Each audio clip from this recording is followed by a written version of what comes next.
लाडकी बहीण योजनेचा फटका हा महिला बालकल्याण योजनांनाच बसताना दिसतोय।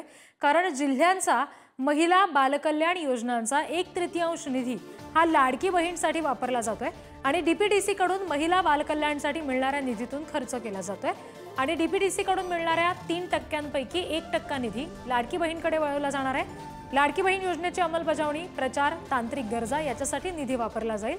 महाविकास आघाडीच्या काळामध्ये डीपीडीसीचा 3% निधी महिला बालकल्याणसाठी केला बंधनकारक होता आणि महिला बालकल्याण योजनांना कात्री लावली जाणार नसल्याचा कॅबिनेट मंत्री आदिती तटकरे यांनी दावा केलाय। या सगळ्या संदर्भात आणखी तपशील घेणार आहोत प्रतिनिधी पंकज दळवींकडून। पंकज, आदिती तटकरेंनी केलेला दावा नेमका काय आहे आणि कसा नेमका परिणाम होतो योजनांवर त्याचा?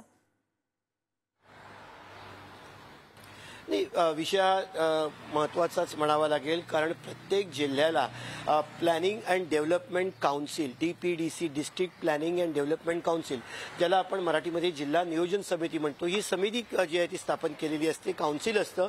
त्याची जबाबदारी ही त्या जिल्ह्यातल्या कामांची पूर्तता करण्यासाठी निधी उपलब्ध करून देणे ही असते।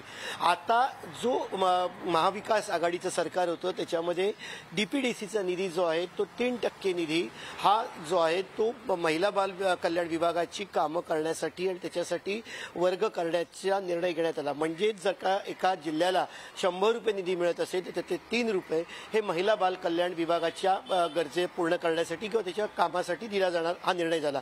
आता 1% निधी हा लाडकी बहीण योजनेकडे वळवण्याचा निर्णय घेतलेला आहे।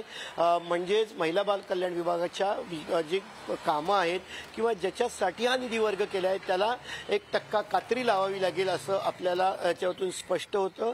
दुसरं, यापूर्वी जेव्हा शासन आपल्या दारी ही योजना राबवली होती तेव्हा सुद्धा डीपीडीसीचा निधी तिकडे वळवला जातोय की काय किंवा वर्ग करतायत की काय अशी चर्चा जी आहे ती सुरू झाली होती। मात्र तेव्हा सरकारने त्याला नकार दिला होता। मात्र आता ही गोष्ट समोर आलेली आहे, जिल्हानिहाय जी योजना राबवण्यासाठी लोकांपर्यंत पोहोचवण्यासाठी जी यंत्रणा राबवावी लागते, ज्या ज्या गोष्टी कराव्या लागतात, या सगळ्यासाठी जिल्हा पातळीवरती हा निधी तिकडे 1% फिरवला जातोय अशी माहिती समोर येते। जी पंकज, धन्यवाद दिलेल्या तपशिलांसाठी।